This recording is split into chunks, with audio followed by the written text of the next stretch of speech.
A fantasy dream project and a labor of love for cinematic visionary Guillermo del Toro. So what do you say we work this out in a nice, peaceful... Oh, crap. Hellboy took 6 years to come to fruition.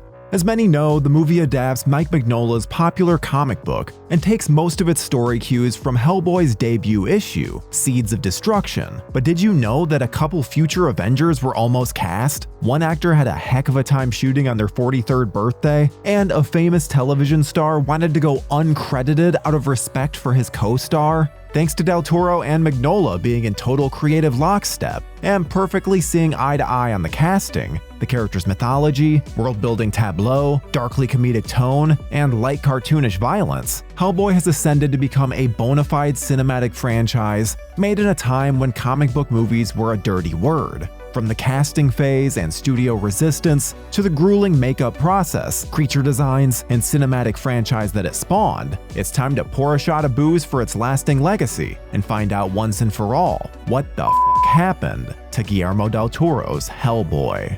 Come on, champ.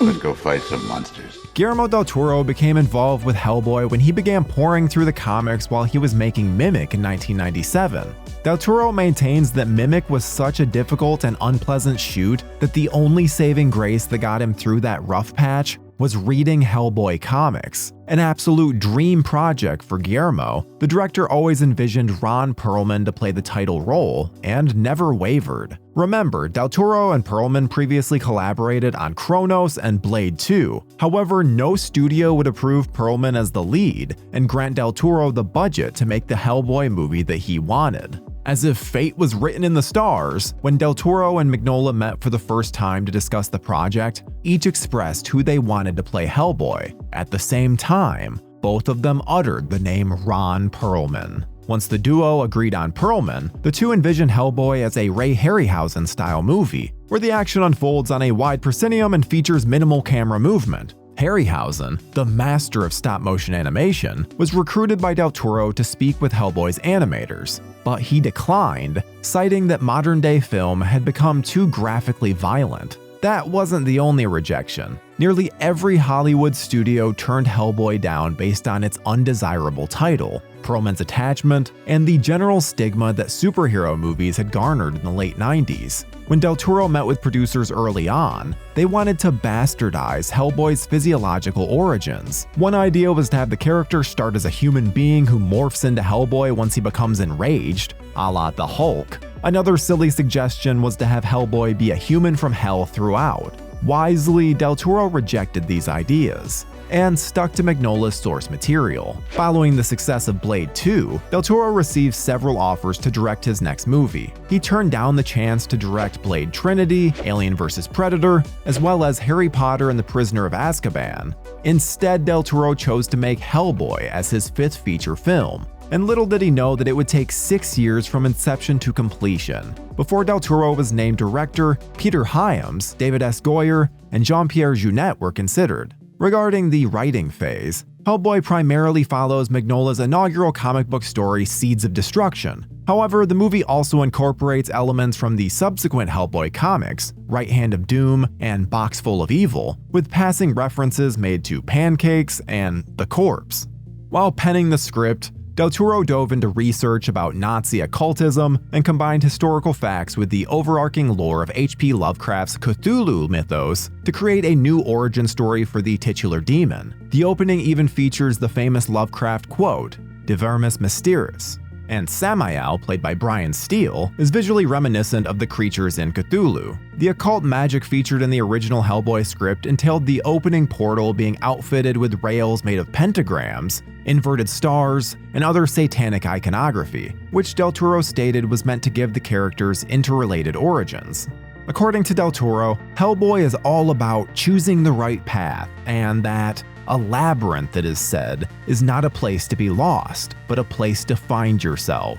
When writing the Jack Kirby-like dialogue, Del Toro always had Ron Perlman in mind to portray Hellboy. A horror maven at heart, he had always envisioned the story as a reverse Beauty and the Beast, with Liz being the attractive one who turns into a monster at the end. Hellbent on casting Ron as Hellboy, Guillermo faced resistance from the studio from the beginning.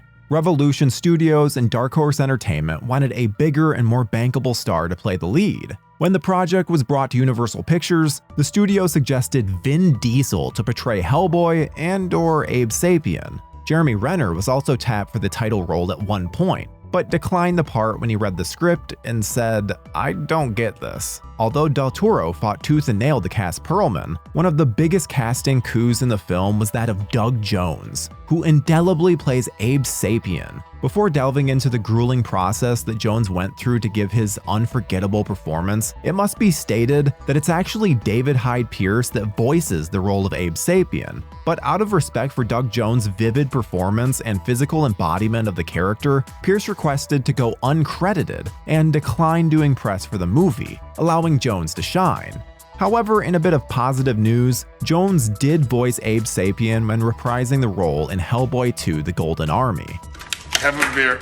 No, my body's a temple. Well, now it's an amusement park. No. The glandular balance. Just shut up and drink it, would you? As for Jeffrey Tambor, who plays FBI Director Tom Manning, he joined the project 1 week before cameras began rolling, after the originally cast actor failed to arrive at the set. To prepare for the primary part, Perlman read every single Hellboy comic. He also worked out for 3 hours daily, 5 to 7 days a week. He also worked out on his days off during filming.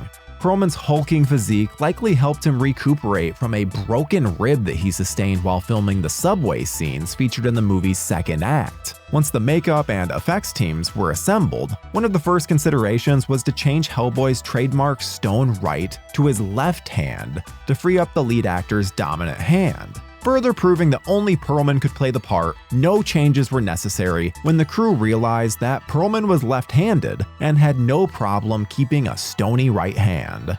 A significant addition to the movie not featured in the comics is Hellboy's souped-up Samaritan revolver, created by the BRPD using techno magic. Although Hellboy prefers to fashion his own Whopper bullets and tracking rounds, the Samaritan can fire an array of specialized ammunition tailored to each monster that he faces. Bolstered by an estimated $66 million budget, Hellboy began principal photography in late 2003 and lasted 130 days. During the nearly 5-month shoot, Del Toro and his crew worked 6 days a week without a second unit to capture footage. Filming was scheduled from Monday through Saturday, with Sunday designated for editing.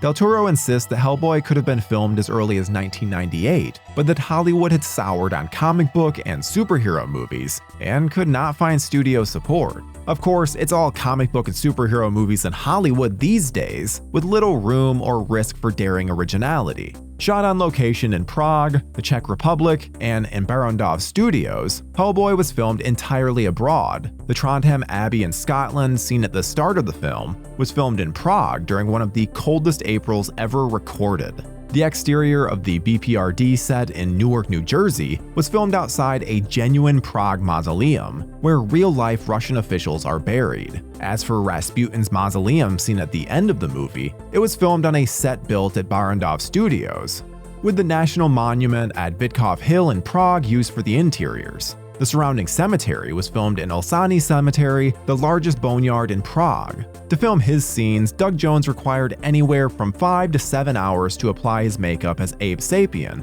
and another 3 hours to remove it. For Hellboy's ruddy visage, Perlman spent roughly 4 hours in the makeup chair before filming each day. During Hellboy's clash with Samael, Perlman came up with a way to avoid graphic violence and on-screen bloodshed by suggesting that Hellboy pick up a gumball machine and bash Samael over the head with it. The idea was to have the gumball spray across the screen as a substitute for blood, leaning into the slapstick tone and assuring a PG-13 rating. While a strong concept, Del Toro replaced it with Hellboy ripping the payphone off the wall in the subway, beating Samael with it as coins fly out like a fountain of blood instead. Once Abe locates Samael's nest and is injured, Abe is shown rehabbing in a medical tank. This scene was filmed on Doug Jones's 43rd birthday, with Jones being sadistically suspended from a harness for hours to make it appear as if Abe is floating in water. Before the sequence was filmed, Del Toro taunted Jones with the greeting, "Happy birthday, Doug. Today we're going to hang you up by your balls." Once removed from the harness, Jones was left bruised and bloodied. According to Spectral Motion's Mike Elizalde, the underwater Abe scenes were filmed using a dry-for-wet process. This entailed combining various techniques to simulate the illusion that Abe is really underwater, using smoke, wires, lighting, and fans to make Abe appear wet and slimy outside of the tank, and completely matte inside of it. Meanwhile, 3 servos were deployed for the movement of Abe's gills, which were operated by remote control. Similar servos were used to control Samael's Lovecraftian tentacles. Elsewhere, CGI was utilized for Abe's multi-eyelid closures. Another example of Del Toro and Mignola being on the same creative page throughout the production is Rasputin's grisly fate. While Del Toro came up with the idea to have Hellboy slash Rasputin's guts and to have the behemoth monster emerge from its belly at the end, it was also an idea that Mignola originally had for Seeds of Destruction that he discarded before publication. The two ended up having the same vision without even knowing it, just as they had independently settled on Ron Perlman as the only actor to portray Hellboy. One key difference between the comics and the film is the timing of Broom's death. In the comics, he died fairly early on. However, Del Toro deliberately delayed Broom's demise until late in the film so that audiences could get to know and care about him before his emotional send-off. Despite the lack of bankable movie stars, Hellboy became a commercial and critical hit. When it released theatrically on April 2, 2004, the movie turned its $66 million price tag into a $99.8 million moneymaker worldwide, grossing just under $60 million domestically and $40 million abroad. Over 20 years later, Hellboy has an 81% Rotten Tomato rating, 72 Metascore, and a B- CinemaScore grade, with most critics extolling the morbid humor and kinetic visual splendor. Hellboy was successful enough to spawn a superhero franchise before the empirical reign of the MCU. The film also earned 5 Saturn Awards in 2005, including winning one for Best Makeup. In 2008, Empire magazine named Hellboy number 11 on its list of the 20 greatest comic book movies ever made. Of course, no one was more pleased with Hellboy's triumphant outcome than Mike Mignola, who gave the finished film a ringing endorsement post-release. Guillermo del Toro remains steadfast in his creative vision, which was aligned with comic creator Mike Mignola from the start, and continued through production. Despite the lack of big-name movie stars, Del Toro's unwavering insistence to cast the incomparable Ron Perlman paid off handsomely among moviegoers and film critics alike. Perhaps more importantly, Hellboy proved the commercial viability of comic book superhero movies with darker material, and without the high camp and risk-averse pandering to children. The film spawned a cinematic franchise that, while showing diminishing returns lately, would be impossible without the OG Hellboy's smashing success. 21 years later after it was released, that's the gist of what the fuck happened to Hellboy. Didn't I kill you already?